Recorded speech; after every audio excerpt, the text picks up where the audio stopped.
All right. Well, welcome everyone to the Catalyzing ceremony for this Regenerative Community Summit. My name is Don Hall. I'm the Executive Director of Transition US, and I'm honored to be kicking off this incredible evening.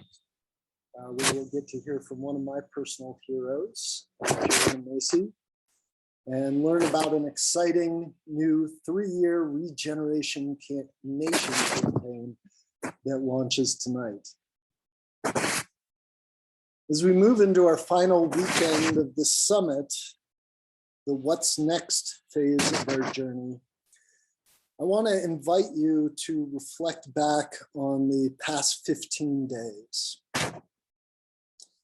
In just a moment, I'm going to drop a link to a tool called Mentimeter into the chat and ask you to click on that link and just type in whatever comes to mind. It could be a word or a phrase that describes your experience of this summit, or a brief quote or idea from the summit that has deeply affected you.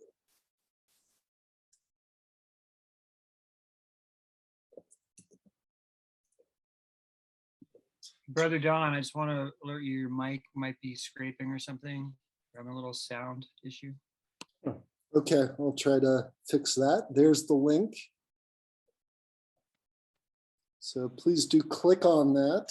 And that should take you to a place where you can just type in a few words about your experience of this summit so far.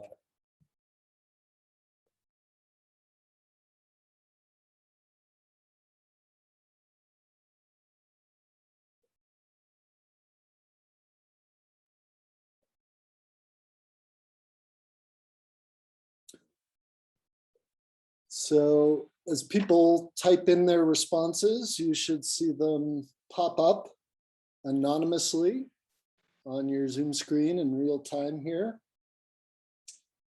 summing up our collective feelings about this journey so far. So we have late, grounded, inspiring and motivating, thought-provoking, connected and hopeful, possibility and love, energized, enlightenment, kindred spirits, inspiring models, it is possible, variety of topics and diversity of peoples and perspectives, entering the inseparable oneness of the Creator. That's a testimonial. A rebirth, a transformation, a return to a lighter self. Absolutely zooming. Am I still having audio issues? No, it's better now. Okay.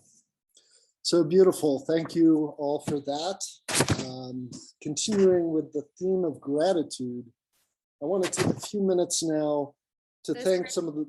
The scraping sound came back. Oh. I don't know if you're touching the microphone, but something.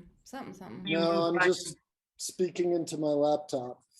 Oh, well, maybe it's someone else. I think everyone maybe just be aware if you're unmuted or not, and we'll just do our best. Thanks. So continuing with the theme of gratitude, I want to take a few minutes now to thank some of the many individuals and organizations that have made this such an extraordinary experience over the past couple of weeks. First, I want to thank my colleagues at Transition US, Jessica Alvarez-Parfrey, Marissa Momartz, and Elvia Cruz, as well as key members of our summit organizing team, Ruis Wennerfeld, Stroba, Galen Myers, Jessica Cajotes, Thea LeGrau, John Foran, and Kat Vanderstreet. Well, I know it's been a heavy lift at times. I think we can all agree that it's been more than worth it. That we've created something really special here together. I also want to thank our amazing group 39 sponsors and partners who to me represent the larger regenerative communities movement that we've been trying to weave together here. I'll put them up on your screen. The New Economy Coalition, Films for the Planet, Inner Resilience Network, Gabriel's Garden, Quaker Earth Care Witness, Pioneers, Cooperation Humboldt, Earth Haven Eco Village, Mass Energize, Shareable, Sociocracy for All, Possible Planet, Jen Andriani, and NorCal Resilience Network, the Work That Reconnects Network, the US Solidarity Economy Network, the Foundation for Intentional Community, the TELUS Institute for Great Transition, Power Shift Network, the local crowd cooperative, Transition Watcom, Urban Permaculture Institute, the Lexicon, Community Bikes, Global Eco Village Network, Transition Network, Post Carbon Institute, the Joanna Macy Center for Regeneration and Resilience at Naropa University, Terran Collective, Eco Vista Transition Initiative, Heartwood Visuals, the New Haven Quinnipiac Bioregional Group, Active Peace, Transition Berkeley, Newark Science and Sustainability, Water Spirit, 350 Maine, and the Abundant Earth Foundation. Together, I think what you're seeing here is the future. And I want to thank you all for your support.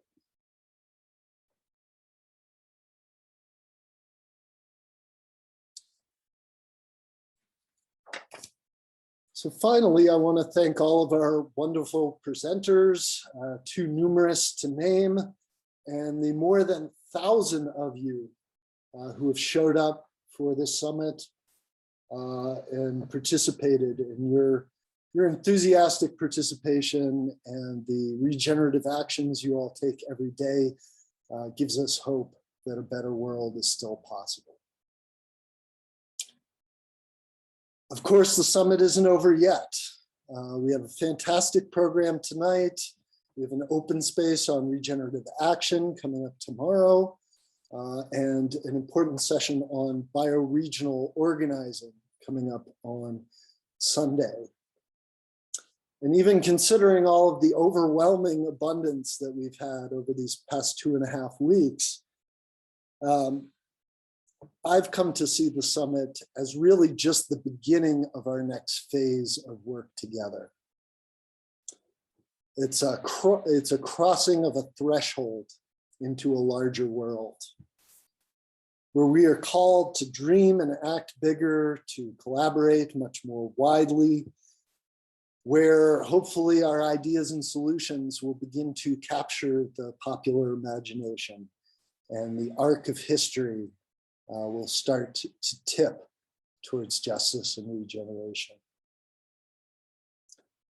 So the main question that I see at this point is, what are we actually willing to do to rise to the challenges of our time, to finally become the ones we have been waiting for? I was recently reminded of the words of Margaret Wheatley in her 2017 book, Who Do We Choose to Be? And I'm going to share a quote on the screen here. Figure this out. She said, "It is possible as we face the fearful complexity of life-destroying problems to experience reoccurring moments of grace and joy. It is possible as leaders of organizations, communities, and families to discover deep and abiding satisfaction in our work if we choose not to flee or withdraw from reality. It is possible to find a path of contribution and meaning if we turn our attention away from issues beyond our control and focus on the people around us who are yearning for good leadership, and engage them in work that is within reach. It is possible to use our influence and power to create islands of sanity in the midst of a raging, destructive sea. So who will we choose to be at this particular time in history? At this time when all life hangs in the balance and we already have everything we need to build a better world? Are we satisfied to simply sit and watch from the sidelines? Or are we ready to roll up our sleeves and get our hands dirty, planting the seeds of the future? So who do we choose to be? I'm going to post another Mentimeter into the chat right now and ask you to respond briefly to that question. And again, we'll see answers coming up on the screen. So here's the link in the chat.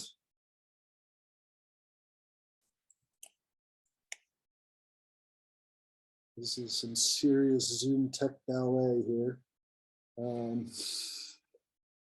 Take me a moment to get it up.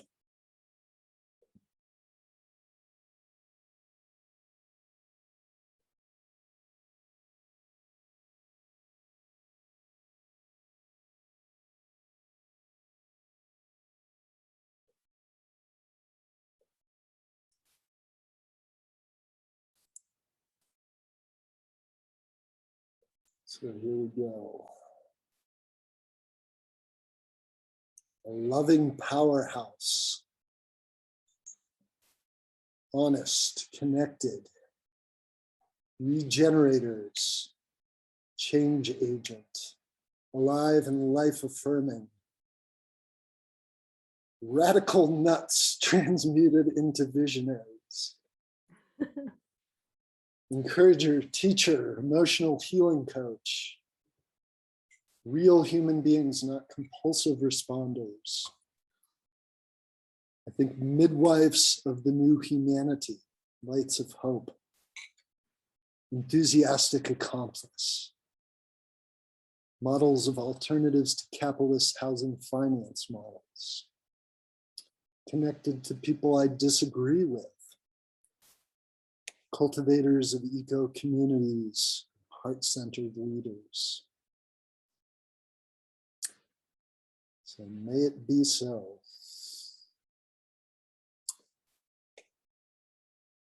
At this point, I'm going to pass the mic over to Jewel Bistrova of our Inner Resilience Network to introduce our main speaker for this evening and the recipient of our 2021 Transition Ally Award, Joanna Macy.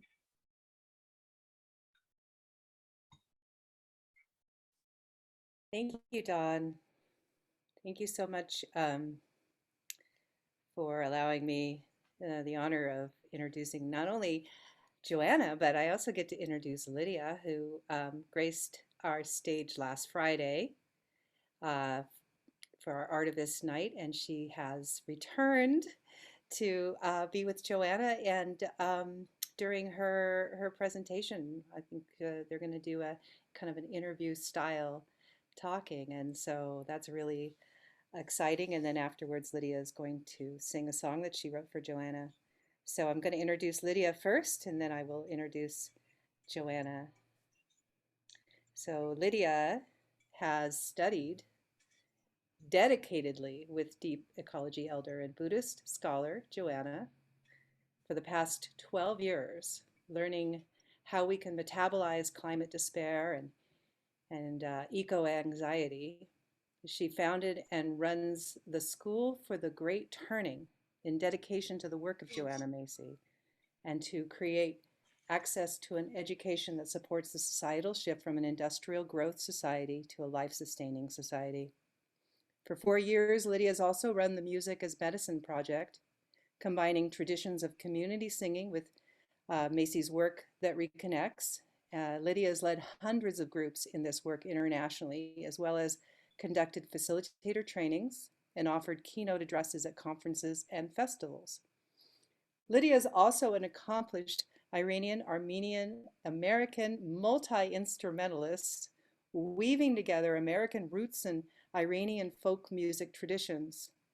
With her live band, she combines fiddle, banjo, and luscious harmonies to offer a soul folk revival experience, bringing in a fresh wave of protest music. In the past year, she's collaborated with world-renowned artists such as Climbing Poetry, Rising Appalachia, and Lila June, who we also had grace this summit. So welcome back, Lydia. So glad that you are here and with us tonight. So Joanna is a unique gift to our movement. And the usual introduction can't suffice, really, though it is important to mention some of her accomplishments, such as her 13 books, her 6 decades of activism in peace, justice, and ecology, her wide-ranging work which addresses psychological and spiritual issues of the nuclear age, and the cultivation of ecological awareness, and the fruitful resonance between Buddhist thought and postmodern science. She is a scholar in deep ecology, systems thinking, eco-psychology. And what we here at Transition most especially know is her widespread and potent training work that reconnects, which has and is helping grow us as humans in this time of great turning. And of course, now all those carrying your work forth, your facilitators around the world. In Transition, particularly what was originally called Heart and Soul, has been deeply informed by Joanna's work through originally its co-founder, Sophie Banks, a student of yours, Joanna, and also many, many since then. And now our movement has grown from local heart and soul to inner transition and now inner resilience here for the US and the Inner Transition Circle for the global network. Joanna's work tilled this soil. She dug deep and roots have grown. They have spread, and now we know that these roots must be woven into all we do, to celebrate, to grieve, to bring our whole self to the work that calls us, for we know we must bring our heart and soul into the nuts and bolts of change if we are truly to empower our work. Joanna, you have planted seeds in us, and Transition has been a ready garden. We have watered and weeded, we have harvested and mulched all that you have given. And you and those who have tended this garden have listened, have stepped towards the next. Joanna, your life is a symbol of cycles, of grace, a living poem, a gesture for our souls to understand. Words always only pointed to the nameless. You have known this. You are this, and we have listened, one soul to another, in this cycle of teacher, of student, of healer and healed. There is no ending, but we offer our grateful hearts. Open our senses. This gratitude is a fragrance that connects our breath and resources us when we draw into ourselves. And those times must be. You have taught. You have shared our pain, bowing low to the musky soil of life, and that which takes us to our knees and clutches at our belly. We listen to the dark pain of the world, for it lives in us. We digest, we cycle, we turn to sleep and wake, and sleep and wake, and groggy look upon a hopeful morning, seeing that our pain did not stop the turning, and our eyes are clean from tears, and we can see the path before us, often just a step, but that's enough. That's enough, because you are here. You have walked with us, and we are together, reaching and being into this world we know can be. Thank you, Joanna. Thank you so much. Right now. And now I hand you the mic. Jewel, Your words mean the world to me. They take me back to uh, so many points in my life when I felt, do I know what I'm doing? Is it enough to answer the hope and pain in my life? Will that find an echo in others as well? You give that echo, and so many, but your words also take me back to Totnes and the years that I was there visiting. Every time I would go to teach at Schumacher College and at Dartington and stop in and be thrilled with the huge courage and imagination to walk into the world with the kind of creativity and gumption that I saw in those in Rob and in the others joining him there in Totnes, and that the call that was made around the world, and that you're making good on all you faces that I see. So I want to tell you how joyful and tearful at the same time it makes me to hear your words. Joanna, do you remember when transition first came onto your radar, what that was like for you to encounter it? Yes, it's very much, it was in Devon. That was where I encountered it. It started, of course, as you know, in Kinsale in Ireland, but it had already come, and so that whenever I would go over to that part of the world, I would look forward to seeing what was being hatched, and I'm a sucker for courage, you know, and as along with the charm and inventiveness, and creativity, and faith and trust that is embodied in those early years, and still I'm sure is in the transition movement. There is courage to try the new, especially in a culture which seems at times to be dedicated to stifling the imagination. Yeah, so it was always a feeling of renewed energy. Do you remember the elements of your work that you saw embodied, and maybe that you felt the inspiration back, or it kind of excited you? Well, I have always been, what it stirred in me is what had led me back through the years to be fascinated at the capacity, if we could work together, to collaborate with others, particularly in a world that had been where that intercreativity has been so stifled by 4 or 5 centuries of hyper individualism, and how capitalism really pushed that very much toward giving up on trying to do things on your own, because the corporations will take over whatever you create if it's any good. And so I had actually gone around the world to back in, when was that?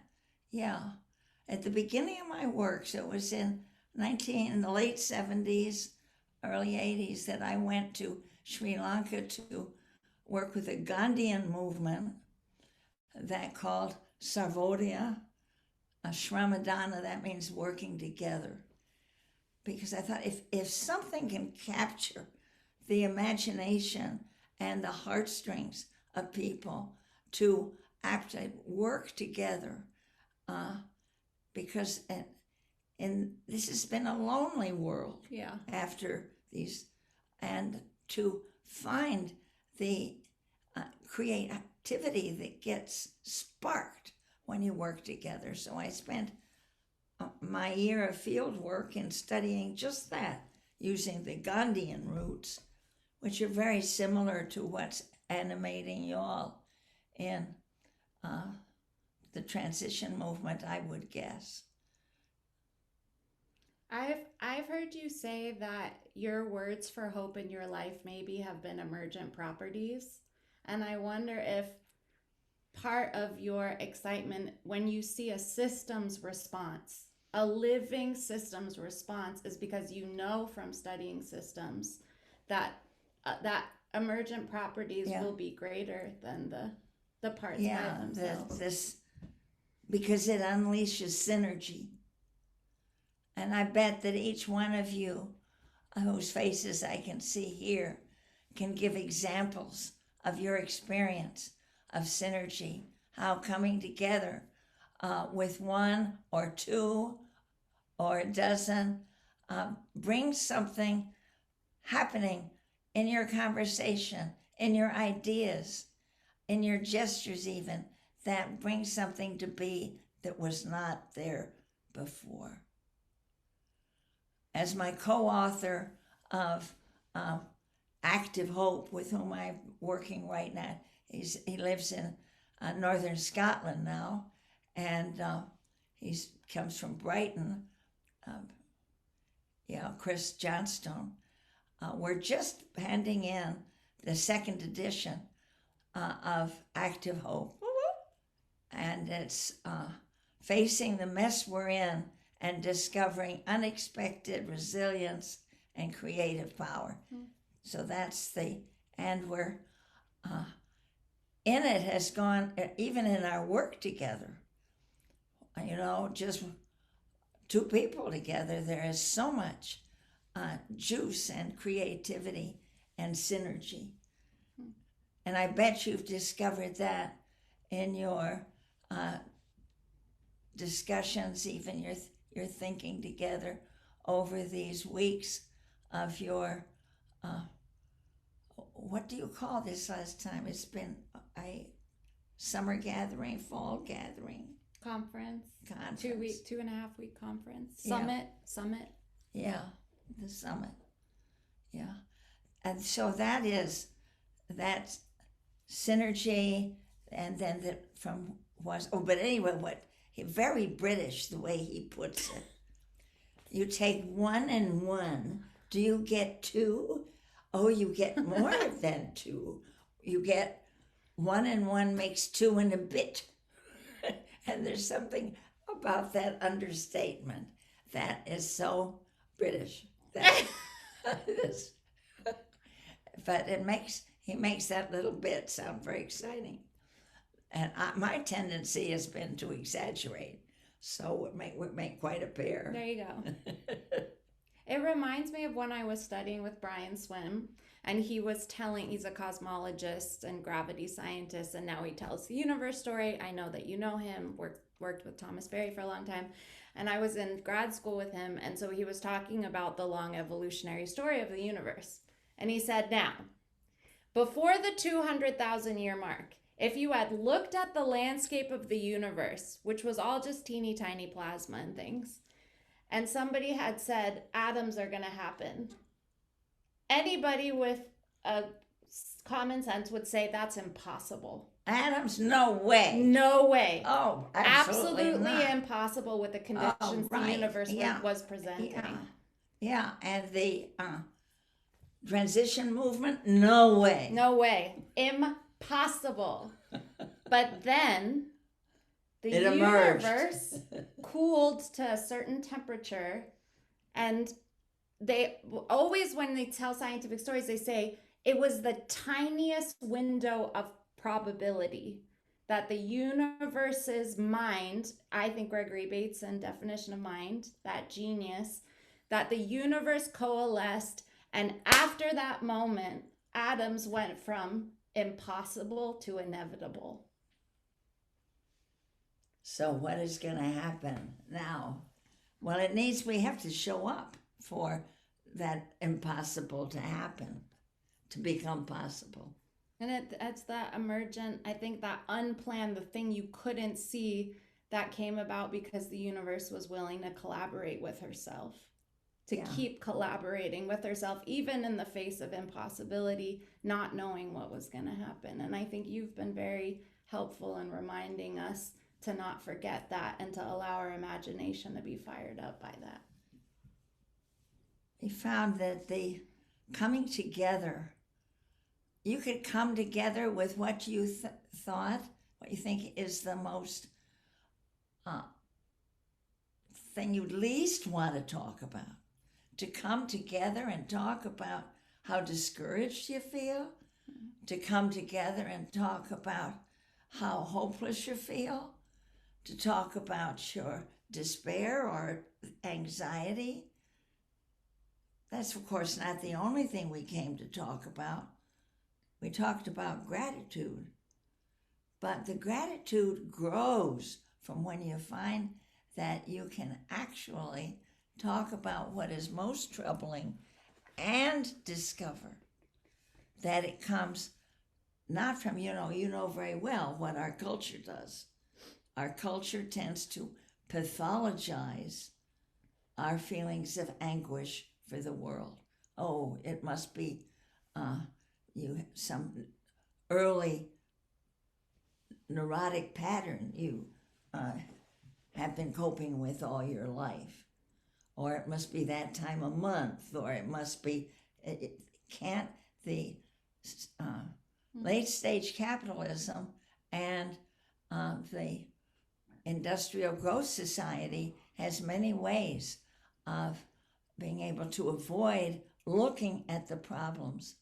And one way to avoid looking at them is to pathologize the person who is suffering from it. So that one of the most beautiful things that happens collaborative with what people can do together is validate their understanding of reality.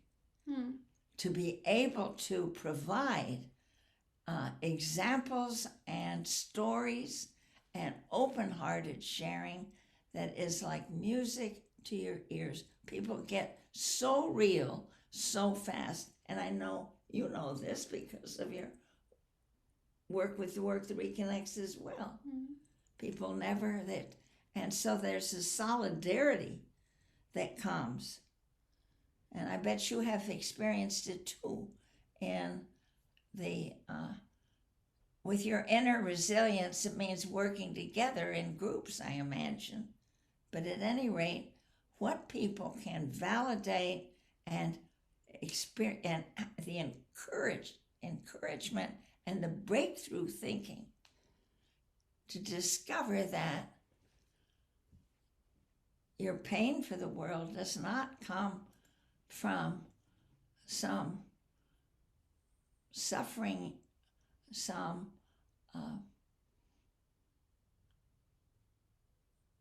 pathology or failure,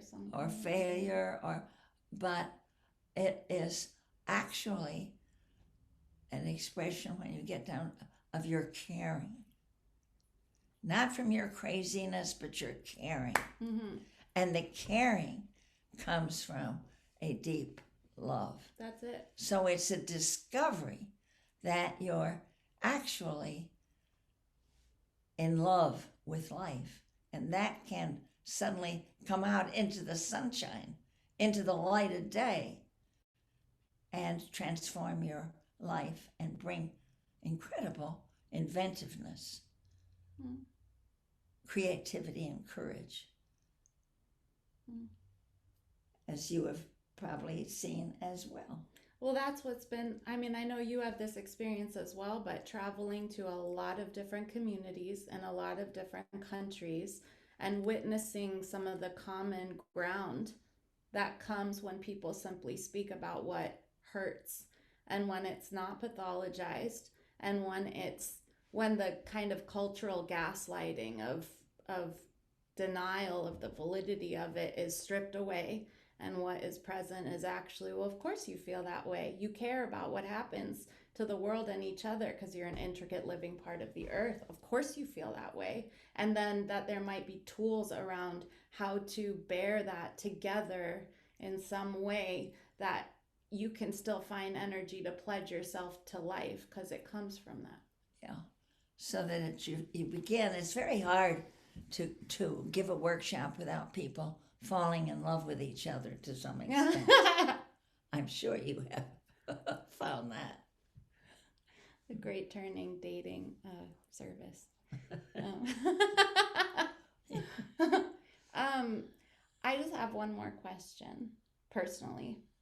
And you might, I don't know if you have anything else after that you want to share for transition folks, but I know that a lot of us have been living in a time seeing a lot of heightened polarization, feeling the world get more intense, we've known that this is coming. We've known the crisis is probably going to just get more intense under our feet.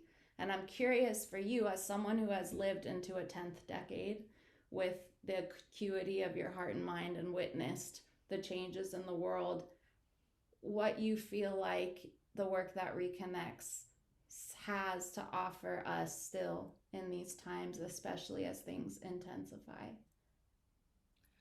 And well, what jumps into my mind right away is that it offers people the support and opportunity to speak the truth, and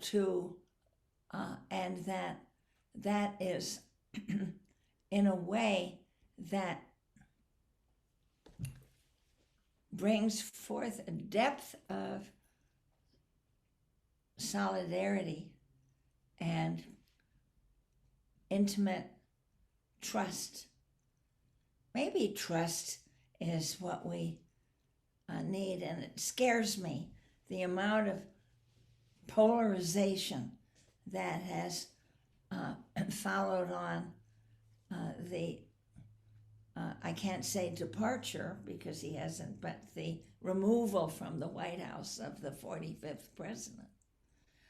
That there's so many like divisiveness of views, but and so I think about, I mentioned going to work in Asia with these modern day Gandhians, and that they happened to also be Buddhists, so that was very interesting. But what they found to bring these very fractured villages and communities together, they'd been living under colonial rule for 4.5 centuries. Yeah, that's right. 150 years the Portuguese, 150 years the Dutch, 150 years the British, so and that what they found is when they work on something together, that is so obviously like building something, thatching a new roof for the school, or cleaning the canal together, doing what they call Shramadana, gift of labor. They found that there's nothing quite like working together, especially across differences in caste, class, wealth, and to work together to physically. So even building a bookcase, but were doing something that took a lot of people in the village. But, cleaning up a canal that is irrigation canal that had been stopped. And that there was the sense of solidarity that grew from that, changed people, changed their whole village or community or their section of town, as if you'd waved a wand or something. It was, and so I spent my most of my year there studying that. That's what we need. That's what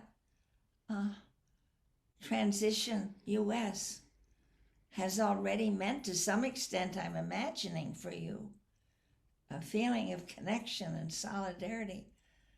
And this is what I'm trusting that you have learned a lot about and can bring to this polarized culture. May that be so. May that be so. I saw a question in the chat that I feel is important to directly address, if it's okay for me to. There's a question about how the work that reconnects can support people of color communities, and I really want to speak to this because that work needs to be visibilized. It's happened, and it's happening. It's been happening, and as a woman of color, I feel strongly about this being acknowledged. Yes, workshop culture, spiritual workshop culture can tend towards certain demographics, and there have been communities that have been engaging in and emboldening and contributing to the work that reconnects in a lot of different places. And there are facilitators like me who facilitate in a lot of different demographics, and there's the Evolving Edge folks that have been meeting majority people of color group for 4 years, working specifically on decolonizing practices of the work that reconnects. And yeah, it just, please don't let the history be whitewashed, and please don't let the present story of the work that reconnects be whitewashed, because yes, there are majority folks of European descent groups who have been doing this work, and it has been also being used by communities of color, and is being used right now by communities of color. So just feels important to acknowledge that and research it. You know, you can look up the Evolving Edge, you can reach out to facilitators like me and other POC BIPOC facilitators in the network, and I know I'm happy to talk about it and point people towards resources. And it's absolutely fundamental, just as it is to keep decolonizing a lot of work. And there's chapters and updated books about kind of more people coming on board and becoming aware of working with people of color and decolonizing the work and stuff. And part of that, I'm sure that you included, but I could specifically mention how important it is and how satisfying it is for, in every respect, to include the Indigenous or First Nation peoples. Mm-hmm. That's what my members of my family have been doing with the Line 3 pipeline in northern Minnesota, and the culture that it's still that work for our belonging to the land and our respect for each other has profound roots that can be watered, or much to be learned from our Indigenous brothers and sisters. And that work, there is more and more, we're recognizing that we are, all of that is under the work on defending the land, the treaties for that govern their access to the land from the Line 3, and then there's going to be a Line 4 and 5 for gas and other pipelines, and that it's a wonderful. So I have family members up there, granddaughter that's there, moved there instead of going to college for her third year, and the people who are going and learning from that is wonderful. Yeah, so how are we doing on time? Pretty good. Do you is there anything else that you wish to share to the Transition Network folks? Anything that you want to say to them? I want you to feel the future ones with you. One of the aspects of the work that reconnects that I have particularly loved and been refreshed by is the growing sense of relatedness to the beings of the future, and now to the ancestors as well, through the trauma work that is moving so fast in this culture. For me, it's been particularly a sense of intimacy, a strong bondedness to those who are coming after, even as we are facing civilizational collapse that could seem to invite nightmares of species, our extinction, that we, like other species, humans, will go. But we all have particular issues, I'm imagining, that we carry with us that give us certain perspectives.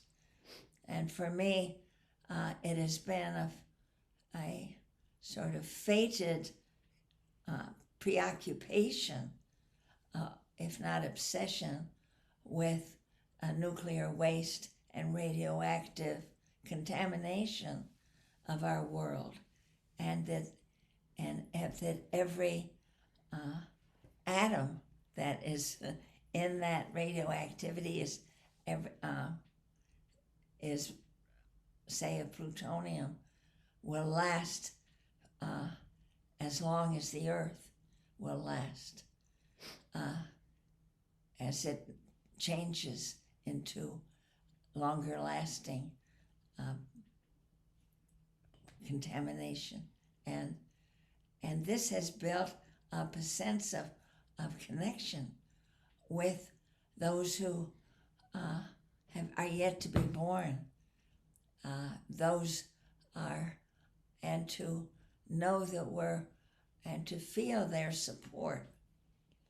When you work on an issue, deforestation, contamination, for the dying of the rivers, the dead zones in the sea, all of that, we're working for a living earth. And that earth being alive, and this was the great gift to me of deep ecology, it can work through us like grace. It's a reciprocity in there as we work for the healing of our earth. Earth works through us and supports us in our work. And so we can feel that it's not, that you have a tremendous inspiration and powerful support that you can trust as you often head out to do on projects and following visions and dreams that can seem, could I possibly be up to that? And then you find that there is the strength for you. There is the vision for you. Because we are all in a living world. And that living earth, science itself, along with the spiritual knowings, the mystical understandings of the being in the hands of a living world becomes real for you. That you find a support that you hadn't dreamt of, greater strength, a clearer, creative ideas that you couldn't have imagined you'd have that, be graced with that. So it's stepping into partnership with a beautiful living earth. That keeps me going. And it keeps you going too. Yeah, we have a lot of help.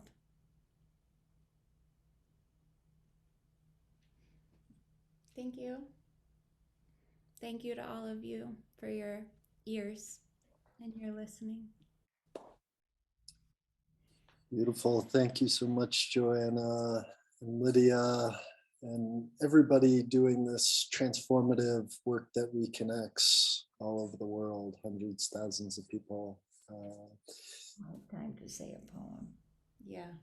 Okay. I just asked her, do you think I have time to say a poem? Please. Okay. Well, you may be aware that I am a dear friend of mine.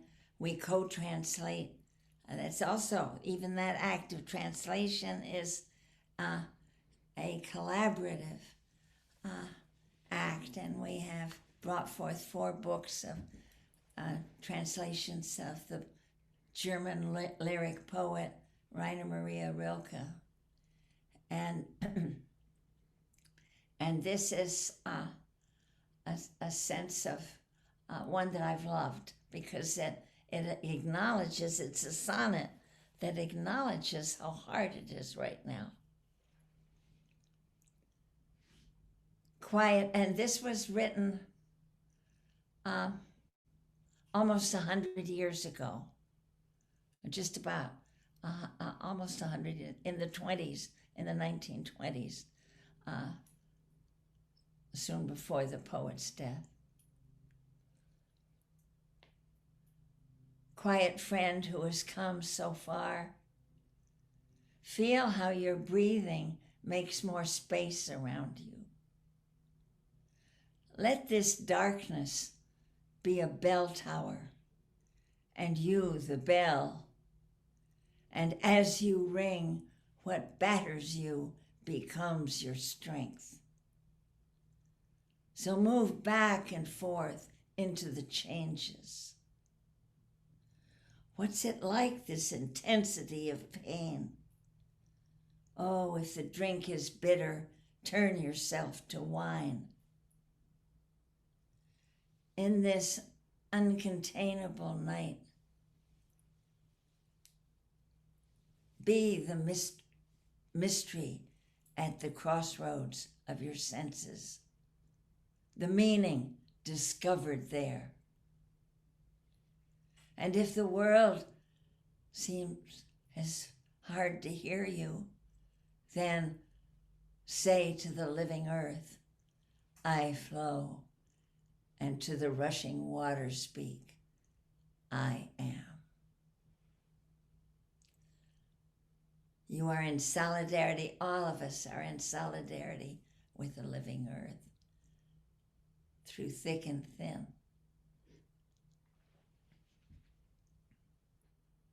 So wonderful. Thank you.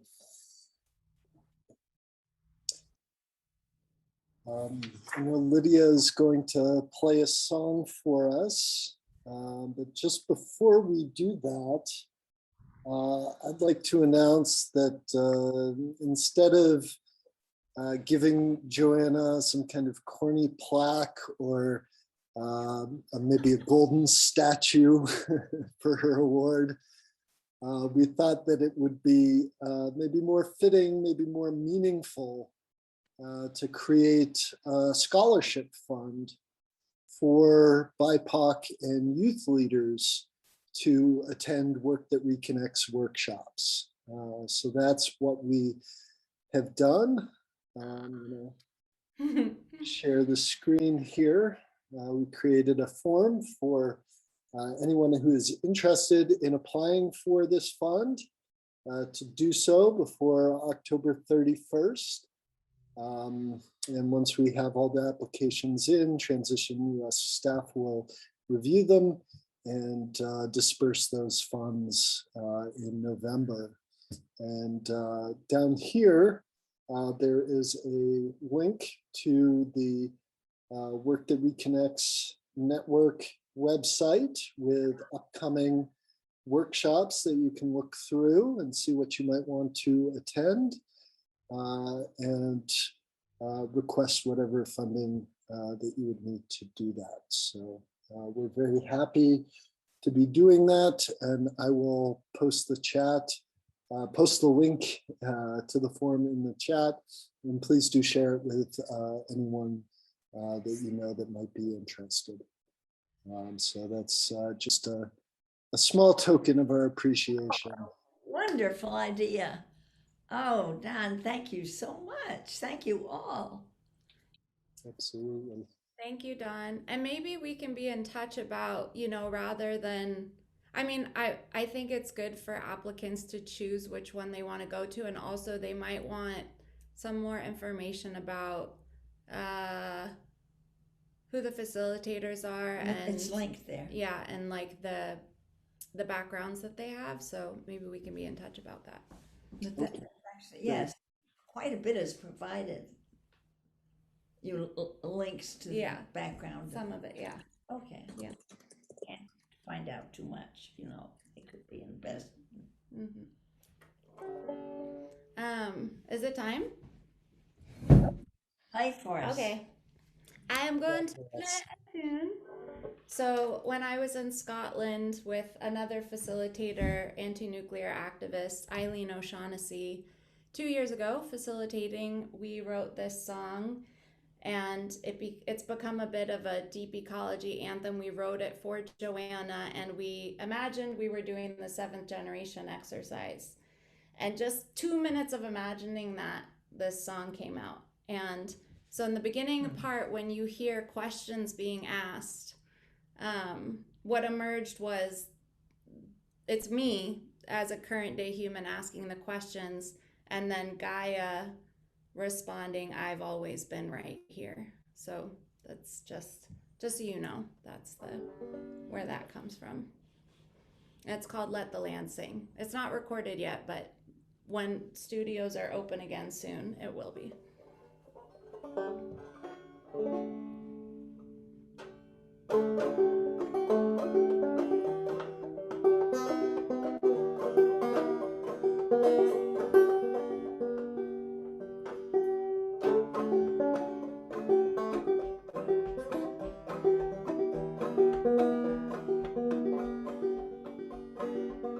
Where are we going to? Where did I come from?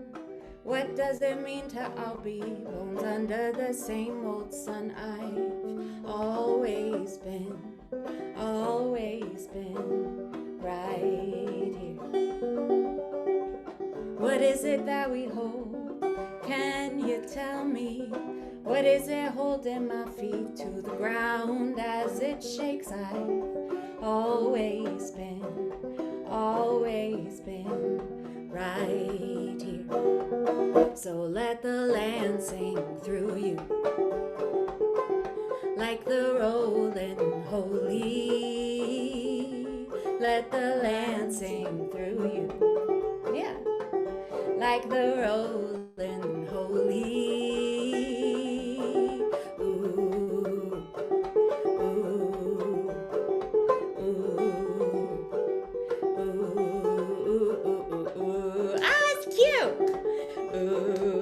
Seen you bopping,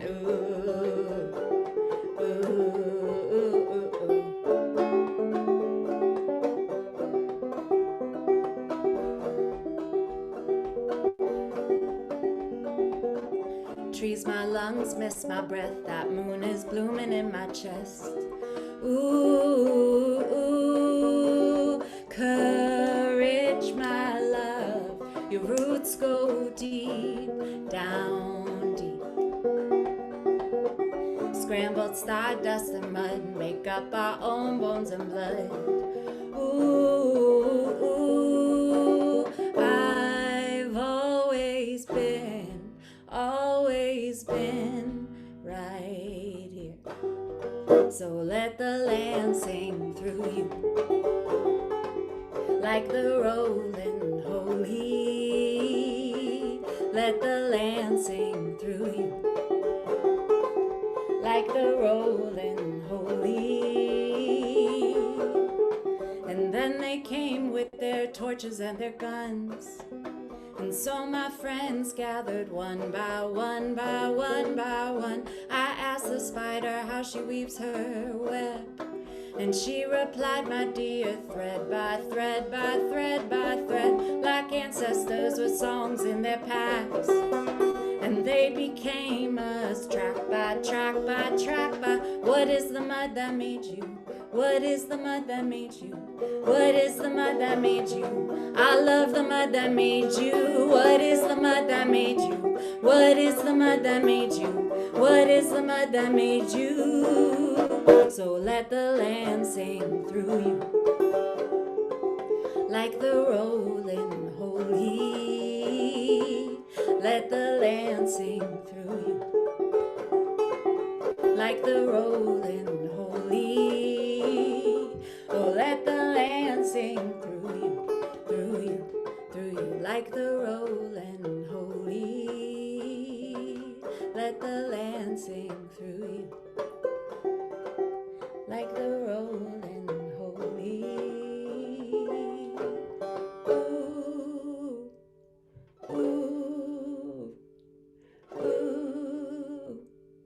ooh, ooh, ooh, ooh, ooh,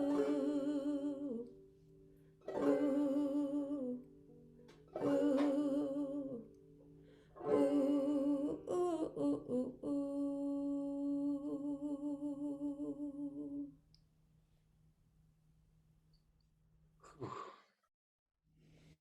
So wonderful. Beautiful song. I'm wondering if we could just take a moment and everybody could unmute themselves and share their appreciation for Joanna and Lydia. Thank you. Wonderful, wonderful. Thank you very much. Thank you for your contribution to humanity, Joanna Macy. Thank you. Thank you. Thank you. Thank you. Thank you. Fantastic. You moved us forward. Thank you. Joy to be with you. Thank you. Gracias. So just drinking that in for a moment before we transition to the next part of our program, where we're going to hear from Marissa Momartz and Jessica Alvarez Parfrey about this 2-year strategic planning journey that we've been on, and the ReGeneration Nation campaign that is being birthed out of it. So I will hand it over at this point to Marissa, our National Network Coordinator and Assistant Director. Thank you so much, Dawn. And if folks can remute themselves, that would be much appreciated. I appreciated that dance break to make me feel a little less intimidated about following Joanna and Lydia with a presentation on strategic planning, but I will do my best to let the land speak through me here. Just going to share my screen.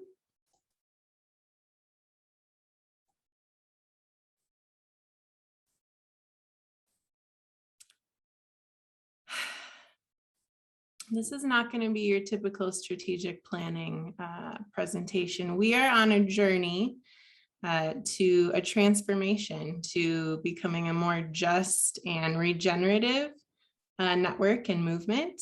I'm going to tell you a little bit about our process over the last couple of years.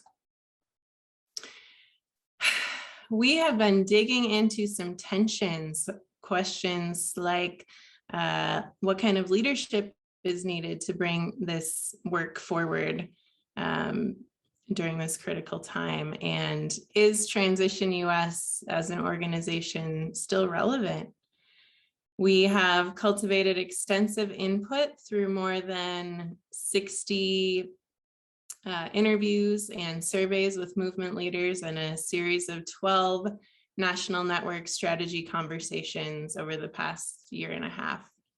We've pulled out some key themes, harvested those. We've shared the abundance of collective wisdom with each other. We've absorbed and digested that, and we're working on pruning and composting to bring forth what is really most needed during these times. Some of the strengths that we heard from you all, those of you who participated in this process, is some of the strengths of our work are the unique approach, the systemic thinking balanced with positive local solutions, and the inner element, the head, heart, and hands. Our grassroots network with active local groups, aligned community groups and national partners, and many inspired individuals. And our connection to the international movement, a learning network with more than 1,000 local initiatives in more than 50 countries. I'm going to share some of the quotes that we heard from participants in this process. Some of you might see your own words reflected here. Transition sees the bigger picture. It predicted the kind of crisis we're in now, as well as what we need to do to steer this ship onto a different course. And this photo is from Cooperation Humboldt's mini garden program. And I especially love it because I think that's Bernie Sanders helping out in the background. Many local groups have succeeded in showing, not just telling about, ways of breaking through the status quo into something better at the local level. And they have seeded other projects that continue to have real world impacts. Those islands of sanity. We also heard a lot about the personal transformation that folks experience being part of this network. For many people, transition has been absolutely life-altering, providing an entirely new way of seeing the world, history, our lives, and each other. It provides strength and vision upon which many continue to draw. And it gives a table of virtues and a sense of purpose. Just wondering, is my view okay with my screen share, or is part of the image blocked by my... Does it look okay, Don? No, it looks good. Okay. You have Joanna Macy's block on there, but otherwise good. Okay. So this here is a composting, a youth-led composting project in Milwaukee, Wisconsin, where we brought Rob to visit as part of his national tour. And this was organized by Transition Milwaukee. Just trying to give you a flavor of the voices and the work that's happening in the field. Another quote, someone shared that Sophie Banks, the Intertransition founder, originator, shared that transition is the thing for me that brings together everything I've learned and puts it in service to something that gives my life the most intense sense of meaning that I have ever experienced. That sums it up for me perfectly. And this picture here is the Suncoast Gleaning Project from Transition Sarasota with our own Don Hall. When I took the training in 2011, it was deeply empowering. I was a shy person looking for individual action, and I came out a community organizer, which I've been full-time since then. It changed my life. And this picture is from Transition Berkeley's Repair Cafe project. We've brought many people and other beings together out of separation. We have seen hundreds of individuals find other people just like them, ready to make changes in their local communities. And this is Transition Culver City's bike parade. Okay, so let that sink in. This is where it gets a little harder to hear the growth edge, the opportunities for growth are deepening. Deepening emerges from a growing realization that we are having the same conversations with the same people and experiencing the same results. In other words, it comes from a place of stuckness, of dissatisfaction with a lack of forward momentum. And this concept of deepening is shared by Rob and also often by Dawn in the 5 stages of transition, thinking about the evolution of our groups and our work. And this picture, this lack of forward momentum here, is also from Cooperation Humboldt's mini garden program.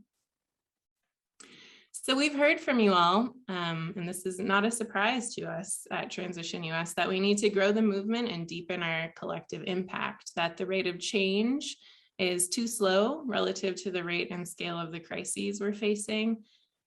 We've also heard, so all of these quotes represent a bigger theme, many other quotes, much more data around this specific point that each of these quotes are bringing forward. And this piece here speaks to something around magical thinking, that transition's positive vision was not sufficiently truthful about the realities of our situation and made it sound like transitioning would be easy. It's not easy. We've heard we need to deepen our analysis, centering justice and naming the extractive economy, that the movement remains in many ways in a bubble, especially in terms of demographics. And in order to build real solidarity with the growing number of organizations that are confronting climate change and extractive economics, we must deepen our analysis. And if we're not able to adapt, grow, and deepen, in particular by integrating social justice and a more critical understanding of the economic crisis into our central mission, that transition will likely be replaced by other networks or movements that are more relevant. We also heard that we need to deepen our alignment as a network. Without a common analysis and theory of change for our movement, we have no solid basis upon which to make decisions about where best to focus our energies. We need to focus on bringing more coordination, alignment, and data and experience sharing to the US network, the international network, and between transition and other social change movements. Solar cookers focusing their energies, photo courtesy of Transition Charlottesville, Albemarle.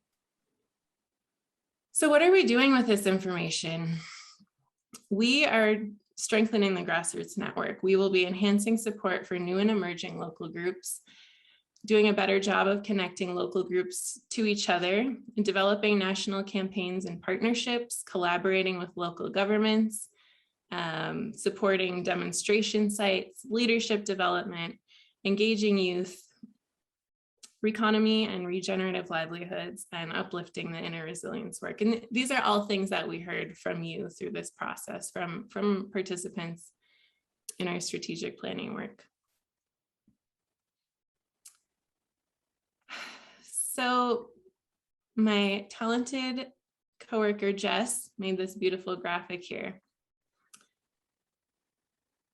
Regeneration is a reflection of a need to evolve our branding, as well as a deepening of our analysis and understanding that we can't just reduce our carbon footprint. We need to regenerate ecosystems and economies and culture. Some other important points of our communications, messaging, and storytelling work moving forward are a greater emphasis on arts and culture, like this beautiful imagery. We'll be enhancing our work around storytelling, like through that Stories to Action project. Growing our media presence, connecting also to physical spaces so people can really experience what this feels like. See, smell, taste, transition. And we need to add nuance to transition's positive vision, particularly, what does it mean to be a leader in these times, given that it's not easy? We are deepening our analysis and creating more alignment by centering justice in our work, educating ourselves, working to heal and repair harm, and building new equitable systems. We are naming the extractive economy and will be building more of the regenerative economy. We want to support an understanding of power and explicit power building work. And we want to create a shared sense of direction and common goals and align better with other movements. A piece of this is evolving our mission to explicitly include justice, care, and regeneration. I wanted to present this concept of murmuration, one of the beautiful metaphors nature gives us as to how we can work together as a network in a way that is collaborative, cooperative, non-hierarchical, agile. We have very complicated relationships to power and hierarchy and working with each other. And I just want to invite us to think of this idea of murmuration, that we can move in ways that are authentic to us and our local groups, but we can move together. And it doesn't have to be forced. And we need to grow the capacity of Transition US to support all of this amazing work. A lot of that will be happening through regional hubs, our national working groups, our collaborative design council, which some of you heard about at our session yesterday on national movement building. Also through our board of directors, and importantly, our movement regenerators program, which you'll be hearing about soon. I just wanted to end with this analogy of the butterfly symbolizing metamorphosis and transformation. And this is a metaphor Emily Kawano from the US Solidarity Economy Network shared in our regenerative systems panel, that an apt metaphor for thinking about the social and economic transformation the solidarity economy and transition seeks is the metamorphosis of a caterpillar into a butterfly. And with that, I will turn it over to Jess to share our butterfly. Thank you, Marissa. Again, my name is Jess Alvarez-Parfrey. It's been my absolute pleasure. It's been a transformative experience to be a part of this summit. I joined the Transition US staff team in December of 2020. And this was a time where we had the pandemic. I had just finished running for office. We had just moved. So a lot of change was happening in my life.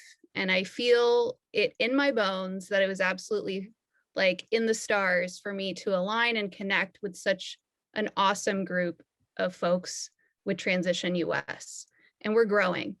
So it's like my, again, joy to share with you all what we have been incubating. As Marissa shared with us, we've been doing some careful consideration, lovingly going through all of the feedback, all of the hopes and dreams and desires of the Transition US movement, and taking a look at the bigger picture. What can we do to effectively position ourselves to authentically and impactfully step up? So I also, again, want to acknowledge you all for stepping up and for showing up at this summit. 1,000+ people registered, amazing and beautiful conversations, powerful ideas about how we can continue this work and move forward. And my hope is that you all will be inspired and excited to connect with us through our ReGeneration Nation campaign. So I'm going to go ahead and share my screen. And I also want to do a quick audio check. Am I coming through okay? Cool. Yeah, great. Thank you. All right. This will be my, okay. So ReGeneration Nation, our campaign, and this is a big picture view. This is a graphic that I designed to represent the borderless, expansive potential of this dream that we're carrying with this campaign and with the larger transition movement. This idea that the land can sing through us. And in fact, the land has been telling us exactly what it needs. And guess what? It needs us to return home. As a multicultural, multiracial American, very early on, I was given this story about what this country meant. And I was given the difficult acknowledgement of what this country needs to grapple with and deal with to truly live up to its potential. And the deeper challenge here is that we're connected. This is a representation of the planet. Again, the work that Joanna Macy has so lovingly tended to and shared with us throughout her career, like, this is us. So ReGeneration Nation, if we are getting to logistics here, is a 3-year multifaceted campaign with the ambitious intention of making the vision of a just and regenerative future known throughout the US as an attractive and credible alternative to the status quo. What's more, we feel that time, the people, the energy is on our side. This is work that we're being called to do. Let me go to the next slide. So as I mentioned, I started with Transition US in December.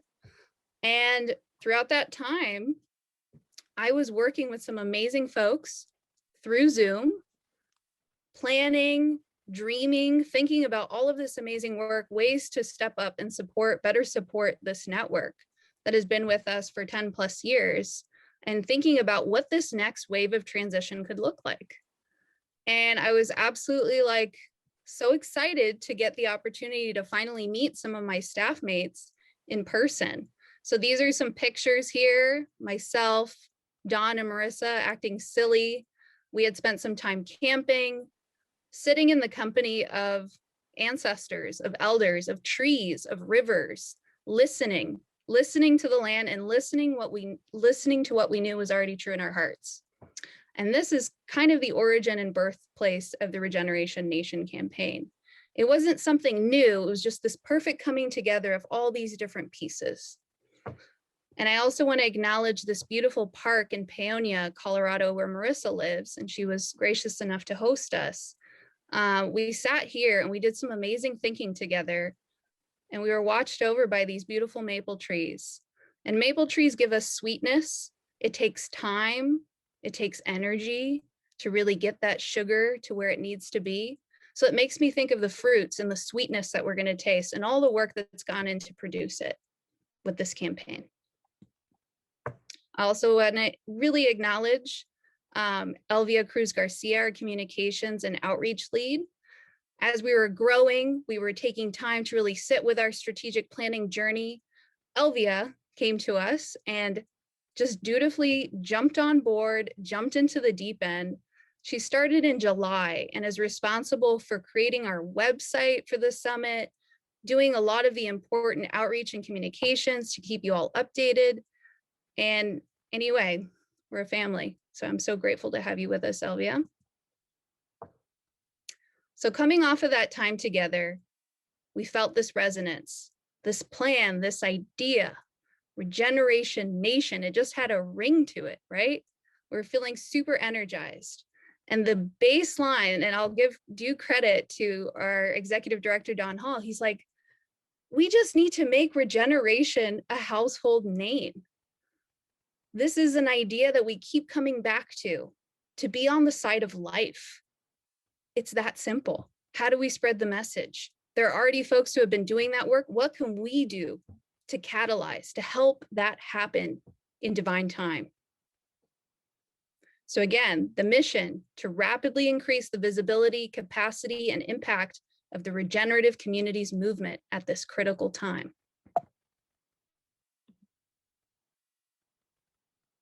A key component of the ReGeneration Nation spirit, and what Marissa was describing earlier on, is this focus on justice, social justice, equity, Jedi. It's described in many different ways, but it's the recognition that we are not doing the best for each other that we could be doing. There is a lot of harm that needs to be healed. There are a lot of bad things that need to stop to make space for the good things to grow.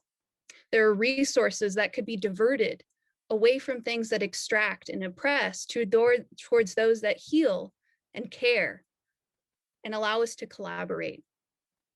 So Resist, Repair, Reimagine, and Regenerate, R4 for short, is an emerging pedagogy, curriculum, and community of practice and support group that we are planning to launch in spring of 2022.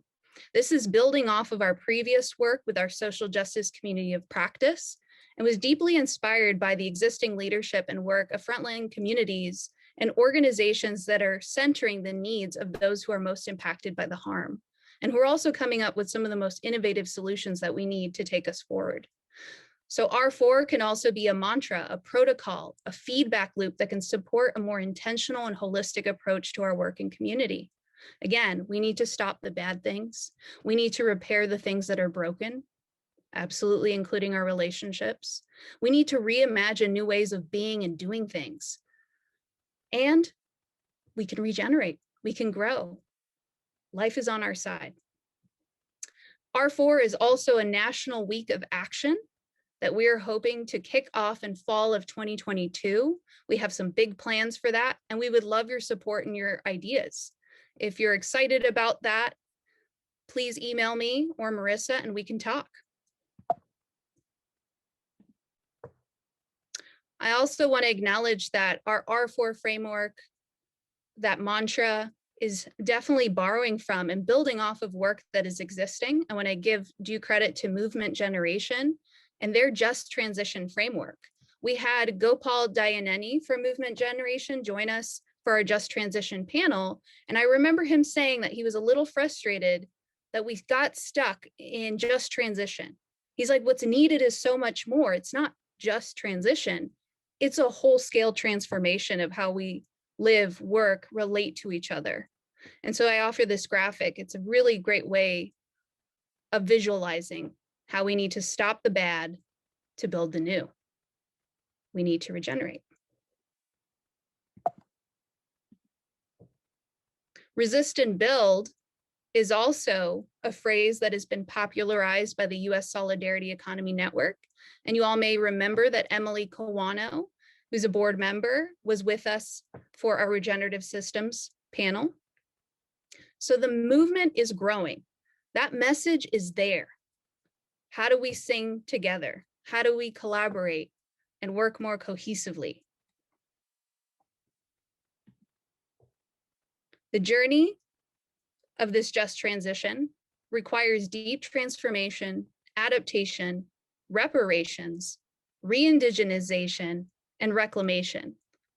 You find a lot of wisdom in the R section.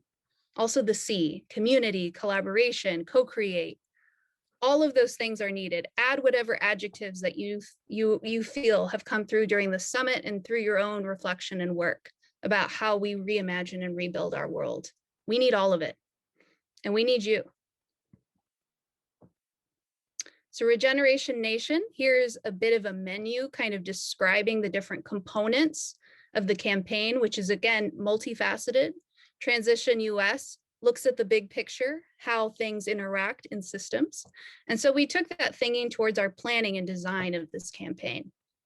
So under the ReGeneration Nation campaign, we have our Regeneration Core Network, which includes our Regeneration Core program focused on, at this time, uplifting and centering BIPOC and youth leadership and regenerative and access to regenerative livelihoods. We also have a support ecosystem. This support ecosystem would be made up of advisors, experienced movement builders, makers, creators, our partners, our donors and sponsors, all of those things that you need to be in place to really incubate and care for an idea that you love. We also have a Regenerative Communities Design Lab, which is going to be a more open space. That space is also still under development, but we have some great hopes for that as an opportunity to bring together intergenerational, intercultural efforts under a more creative and expansive kind of banner. We have our Movement Regenerator Circle, which John and Elvia will be talking about in a few minutes. This is a critical way of supporting and investing in our work.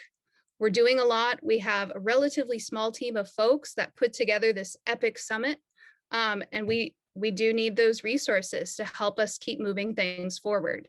And it's not just constrained to financial. That obviously helps. I'll be real. We need the resources there, but we also need people showing up. Think about different ways that you could contribute as a movement regenerator. A monthly donation in support of our work would be absolutely welcome and appreciated. The R4 practicum, which I described a little bit earlier, is something that we're hoping to offer to a wider audience, but we're also looking at ways that we can specifically tailor this space to, again, nurture youth leadership in our movement, support BIPOC community leaders who are already out there doing the work and bringing in their expertise in a way that is regenerative and reciprocal. I'm super excited. So now I'm going to take us on a brief website tour. This is our ReGeneration Nation page, which again, I invite you all to go visit the website. An ecosystem of communities building a regenerative and just future now. We'll be adding more to the pages as updates become available. So please, if you want to stay in the loop, please fill out this Keep Me Updated form. So we'll be sure to get you those updates as soon as we have them hot off the presses. The next component, Regeneration Core Network.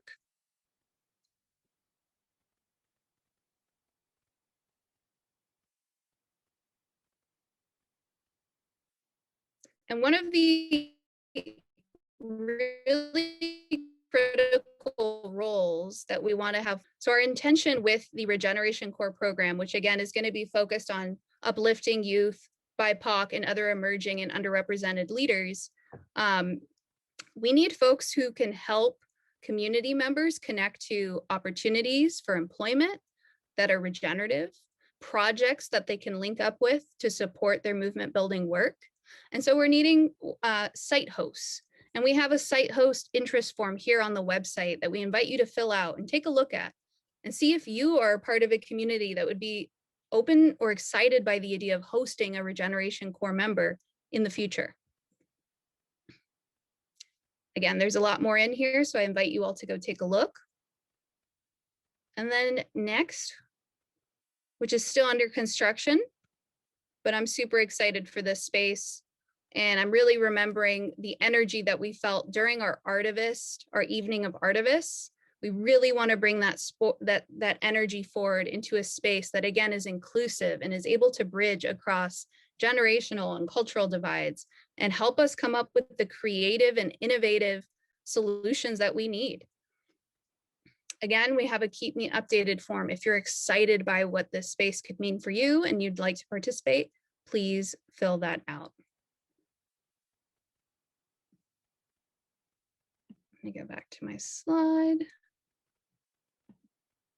Let's see if it'll open for me.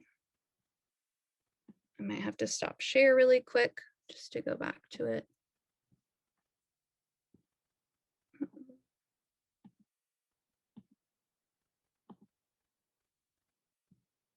Give me 1 second, folks. It's not letting me open my PowerPoint again.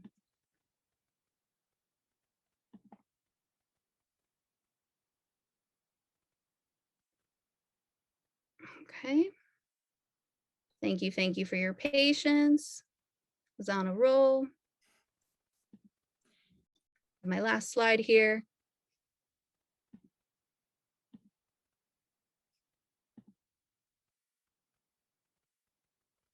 So the invitation for the ReGeneration Nation campaign is to create ecosystems of care, creativity, and collaboration, leveraging the gifts and the strengths of the Transition Network, Transition US, all of our network partners, and those that are allied in the fight to build more regenerative communities.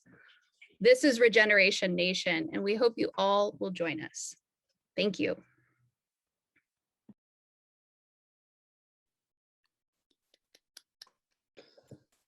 Wonderful. Thank you, Jess and Marissa. Hope you all visit our website and click on Keep Me Updated, fill out your information to get updates about the ReGeneration Nation campaign, the ReGeneration Core, R4, the Design Lab. A lot of exciting things coming up. Now we're going to pass it over to our newest staff member, Elvia Cruz, and one of our board members, John Foran, to talk a little bit about our Movement Regenerators Circle. Hi, everyone. Thank you once again, Jess, for giving that presentation and Don for presenting me. Yeah, my name is Olga Cruz Garcia, and I'm really happy to be part of this staff. And it's been an amazing, great time. And also, I really want to say thank you all so much for being interested in the Regenerative Community Summit. It's been so amazing to see all of you here attending 2 weeks of amazing events, all focused on wanting to build a regenerative communities worldwide. And I want to say that our vision of what a regenerative world can look like is right in front of us. All of the discussions and events we've talked about has provided some sort of outlook on how we can get there as a community. And this campaign really will be a pivotal and like will definitely change a lot of communities worldwide. And we really want you all to like support us so that we could also make this the campaign accessible to communities of color and low income. We really want you to consider becoming a regenerative movement sustainer. It will mean so much to us. You honestly will be making a real impact and difference to this work. Your donation will go towards preparing young emerging leaders to receive support as they engage in different initiatives to make the community safer, healthier, and resilient.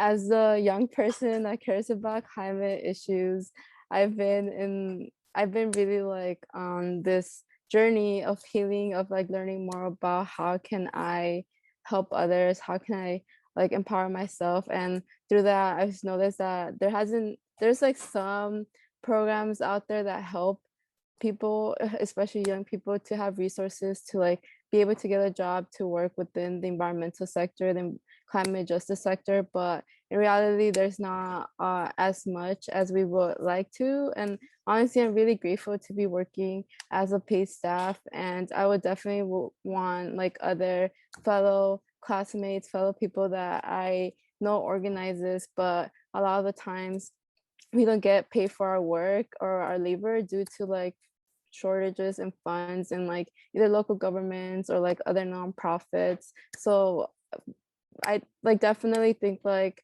what we're doing is like a deep systematic transformation, since we will be able to like be providing funding for more, especially like people of color and low income, to participate in projects they're really passionate and in changes they know is possible within their communities.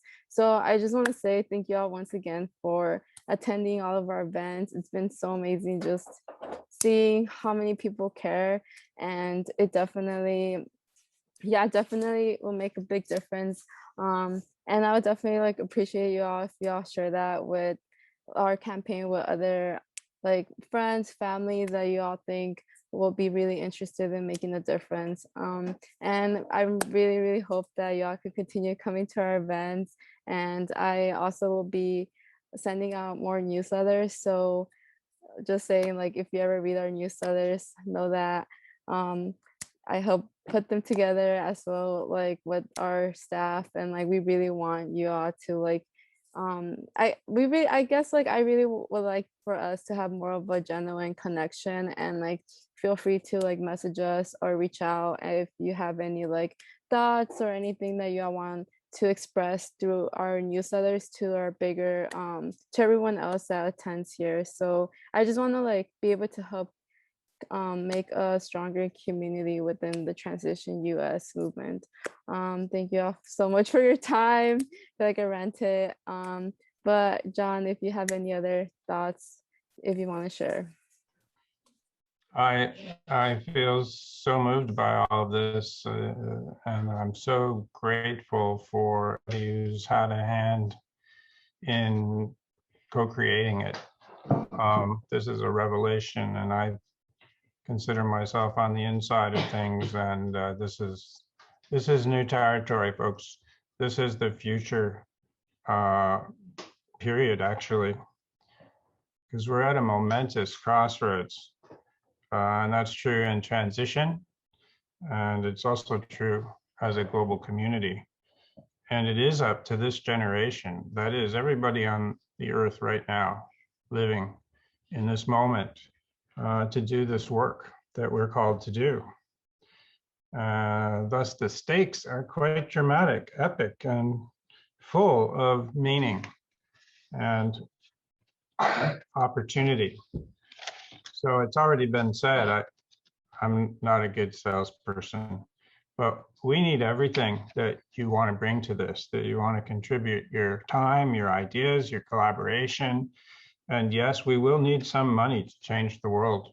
And if everyone here, all 78 people would give just $10,000 each, we would have, I can't even work that out, $780,000 to play with, or maybe 7 million, I'm not sure.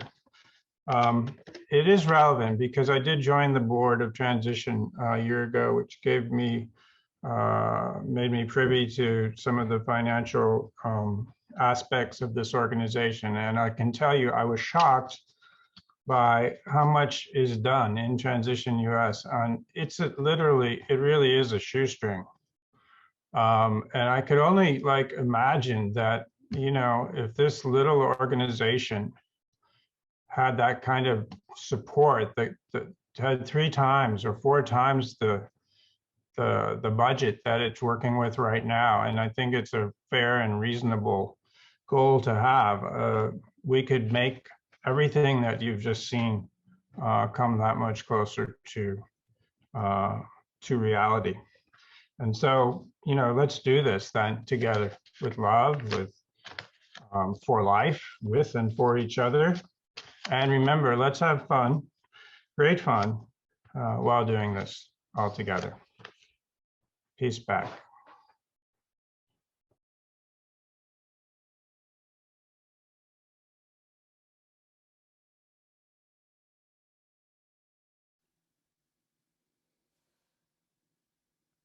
All right. Well, thank you both very much, Elvie and John. And if you did enjoy the summit and got a lot of value out of it, we'd love for you to become movement regenerators and help support us with a regular monthly donation. Really helps to fuel this movement. For our final act of tonight, I think I'm handing it back over to Jewel Bistrova and Jess Parfait for a little visioning activity. Actually, it's more of a energetic catalyzing activity. So the 3 most important tools that all of us have that are very potent when we use them and really, really hone them are our breath, our intention, and our visualization. So we're going to use those 3 things in this short little ritual, because this is a ceremony evening, catalyzing ceremony. So this is the part where we're going to just kind of bring it all together, all the energy of everything that we've done, and lift it up. So I just invite you all to get comfortable and go ahead and just relax and jump in. And I'm going to hand it to Jess, and I are going to go back and forth with this. So go ahead, Jess. Thank you, Jewel, for getting us set up. All right, y'all. Like Jewel said, take some nice breaths, find your seat, make that connection with the floor.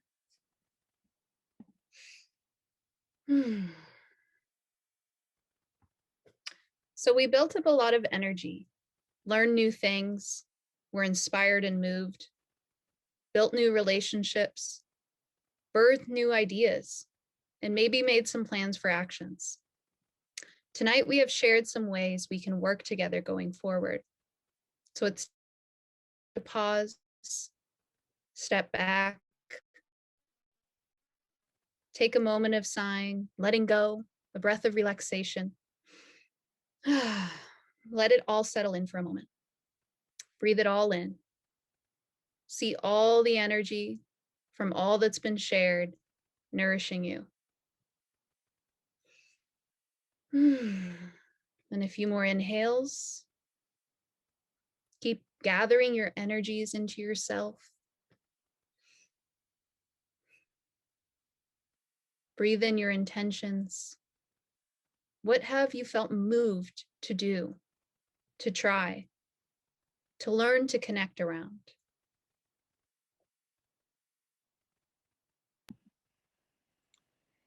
And as you're breathing, as you're inhaling in, take a moment to think about all those things that you've been inspired by or moved by the summit or tonight, and feel into that inspiration right now.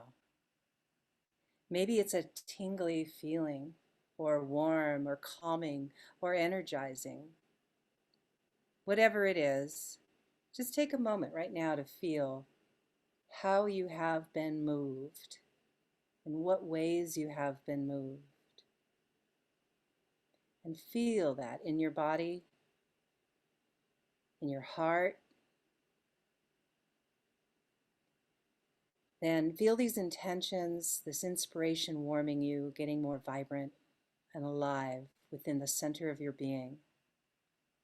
So let it build within you right now, this feeling that you're having, that you've had as you think about what's moved you in the summit, or what's moved you in this campaign, what's moved you about anything that we've been doing together. And feeling into that, breathe that in. Let it build within you right now. Just imagine that energy building within you as you inhale, letting your breath be like a bellows on a fire. So you're breathing in and you're just fanning that flame within you as you breathe in. Just imagine that energy of what's moving you, what's moving inside you from everything we've talked about. Feeling that growing within you right now. Feel what that feels like as it gets stronger, like this ball of light or life force within you. And just take that for a moment. And now, Jess. So now imagine that this light, this life force, is spinning itself into beautiful threads of light. Imagine these threads connecting you with all of the others who have joined us during this time together, connecting you with all those who believe in this work of regeneration. See these sparkly silver strands or filaments of light, maybe mycelial threads. Then see all of those threads and those strands coming to you from others. See this giant web of light, strands connecting all of our connecting us across divides, widening our imaginations. Feel or sense the whole field that we are all creating, a part of, contained by, in this collective.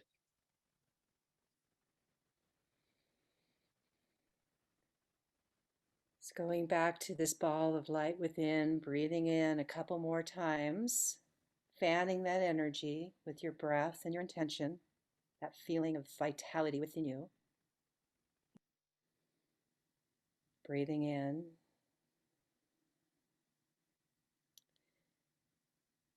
Breathing in and feeling that growing, getting stronger.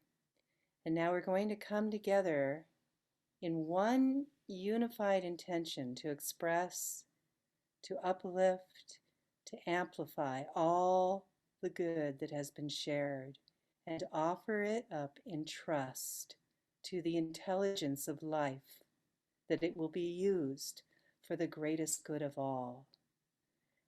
And then with our combined will, our breath, our intention, and our senses of feeling this life force together, let's take that moment now.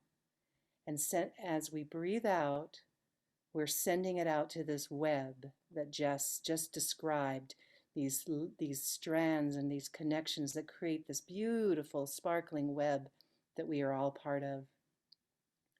So we're going to do 7 breaths. And as you breathe out, breathe in, fanning that flame, making it beautiful and strong. And then as you breathe out, you're going to see that beautiful energy, your vital energy, your gift going into the web and lighting it up. the whole field. So we're going to do 7 of these breaths, breathing in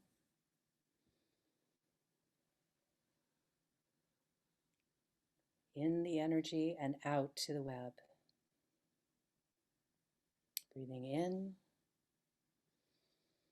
lighting your own energy up, and then out to the web, lighting it up.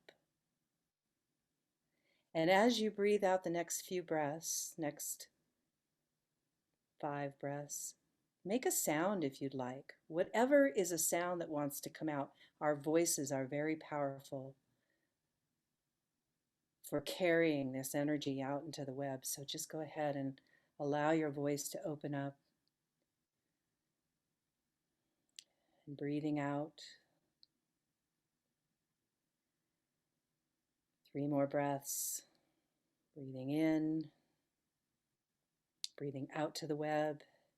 It's getting stronger and brighter with each breath. And our last breath, really making this one really powerful, breathing in that energy and our personal gifts out to the web with your vocalization into the web, feeling this whole field being lifted up and vitalized.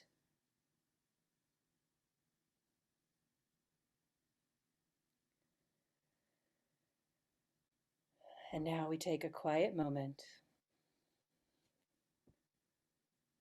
and just feel this connection, this web, this field that we're in.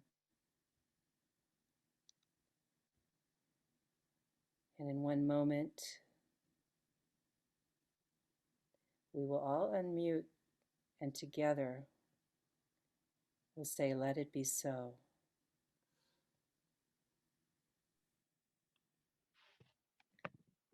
And unmute. Let it be so. So. Let it be Let it be so.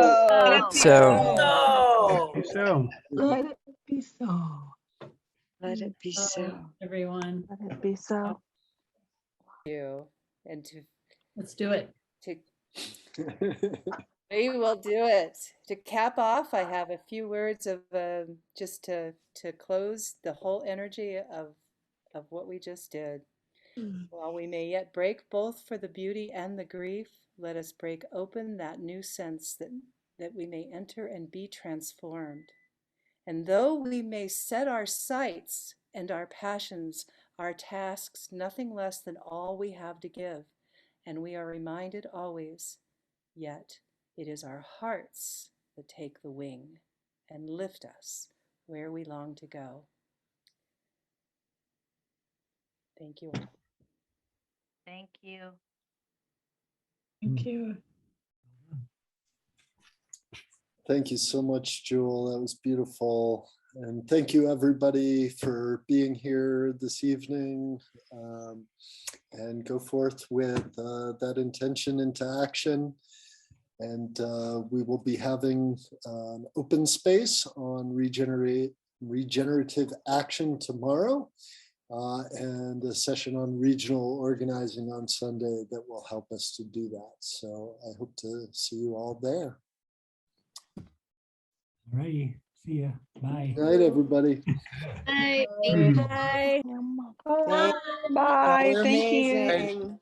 Good night. Good night. Good night. Thank you, everybody. Thank you, Joanna. Thank you. Lydia. Thank you all. Joanna Macy, thank you. And Lydia, Dawn. Thank you. Wonderful.